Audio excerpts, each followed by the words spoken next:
Assalamualaikum warahmatullahi wabarakatuh, Guru. Waalaikumsalam warahmatullahi wabarakatuh. Bagaimana keadaan Guru? Apakah ada topik baru ini? Alhamdulillah keadaan baik-baik saja. Senang berjumpa lagi untuk membahas topik yang akan kita bahas. Topik apa Guru yang akan dibahas ini? Bagaikan pungguk merindukan bulan. Wah, topik menarik ini. Topiknya cukup menarik, Guru. Baik, Guru, akan saya dengarkan dengan baik, dengan seksama.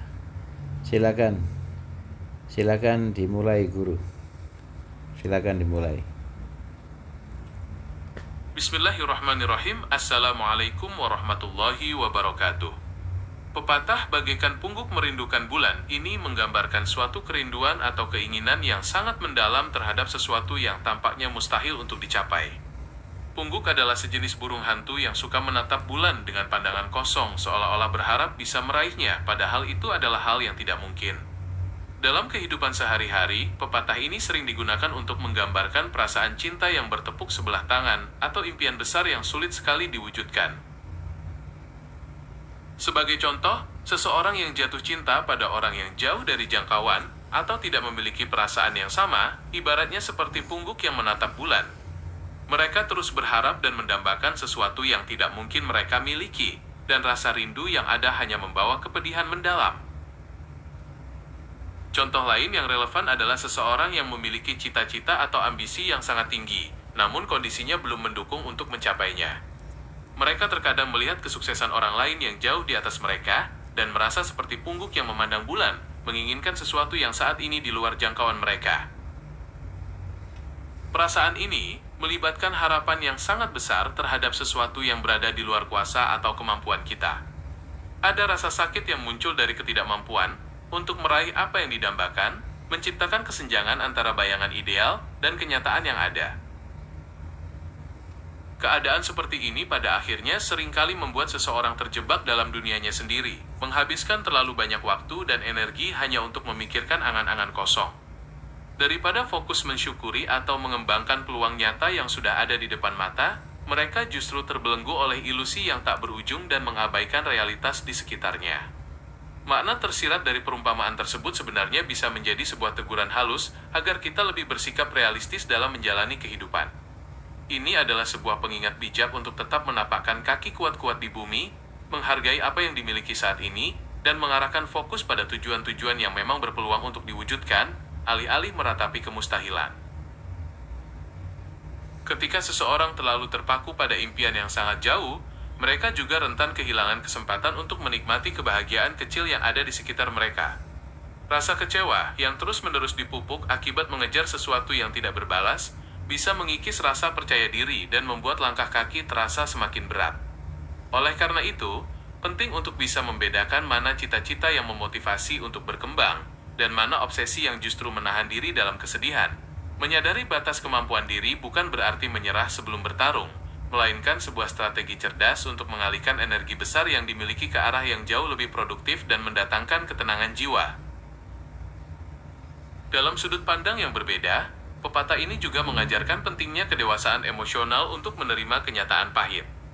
Menghadapi situasi di mana keinginan tidak sejalan dengan realitas memang memicu rasa kecewa, namun dari sanalah proses pendewasaan karakter itu dimulai.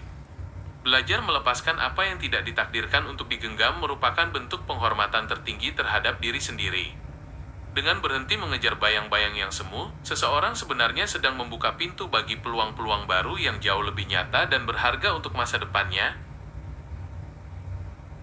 Langkah awal untuk keluar dari siklus tersebut adalah dengan mengubah sudut pandang dan mulai menetapkan batasan yang sehat. Mengalihkan fokus dari apa yang tidak bisa dikendalikan menuju hal-hal yang berada di dalam kendali penuh merupakan cara terbaik untuk memulihkan semangat yang sempat patah. Ketika energi yang tadinya terbuang untuk meratapi jarak mulai dialihkan ke dalam pengembangan diri, perlahan-lahan kualitas diri pun akan meningkat. Hal ini membuktikan bahwa melepaskan keinginan yang tidak realistis bukanlah sebuah kekalahan, melainkan sebuah keputusan bijak untuk mulai membangun jalan menuju kebahagiaan yang sejati. Selain itu, Menyikapi keadaan ini dengan bijak juga berarti kita belajar untuk menghargai proses yang sedang berjalan, sekecil apapun itu. Menghargai hal-hal kecil yang ada di sekitar kita seringkali menjadi kunci untuk mengobati rasa kecewa yang mendalam akibat ekspektasi yang terlalu tinggi. Dengan mengarahkan pandangan pada apa yang bisa diusahakan hari ini, beban pikiran perlahan akan berkurang. Ini membantu seseorang untuk lebih mencintai realitas yang ada, dan tidak lagi membiarkan diri terhanyut oleh angan-angan yang hanya mendatangkan kesia-siaan. Pada akhirnya, kemampuan untuk berdamai dengan kenyataan akan melahirkan rasa syukur yang tulus. Ketika seseorang berhenti menuntut situasi agar sesuai dengan ekspektasi yang mustahil, mereka akan menemukan bahwa kehidupan yang ada saat ini sebenarnya sudah menyimpan banyak keindahan yang selama ini terabaikan. Menghargai apa yang ada di genggaman bukan berarti membatasi diri untuk bermimpi, melainkan fondasi yang kuat agar setiap langkah ke depan menjadi lebih bermakna. Dengan cara ini, kedamaian pikiran tidak lagi digantungkan pada sesuatu yang jauh di awang-awang, melainkan diciptakan dari cara kita menyikapi dan menjalani hari demi hari dengan penuh kesadaran.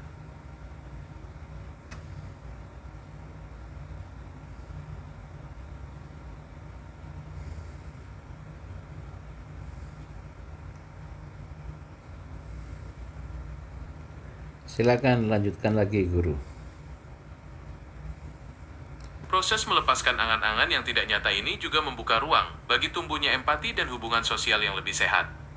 Ketika pikiran tidak lagi tersita oleh obsesi yang searah, seseorang menjadi lebih peka terhadap kehadiran orang-orang di sekitarnya yang benar-benar memberikan kepedulian dan dukungan nyata. Interaksi yang tulus dengan lingkungan sekitar seringkali menjadi obat terbaik untuk memulihkan diri dari kekecewaan.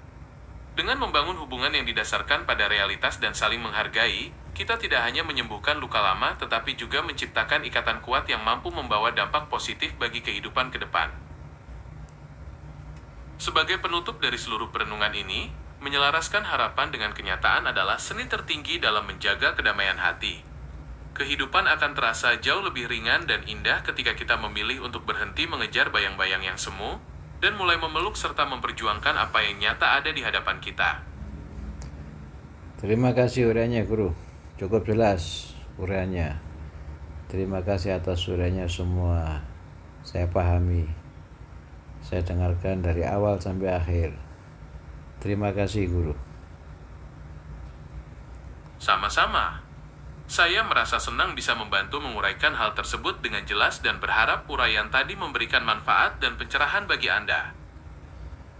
Sekali lagi saya ucapkan terima kasih, luar biasa uraiannya tadi. Kemudian saya harap semoga bermanfaat dan menambah wawasan saya. Demikian, Guru. Amin. Saya sangat senang mendengarnya. Semoga uraian tersebut benar-benar memberikan manfaat dan memperluas wawasan Anda dalam memahami berbagai hal dalam kehidupan.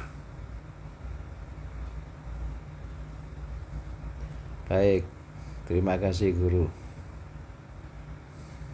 Wabillahi taufik wal hidayah. Wassalamualaikum warahmatullahi wabarakatuh. Waalaikumsalam warahmatullahi wabarakatuh.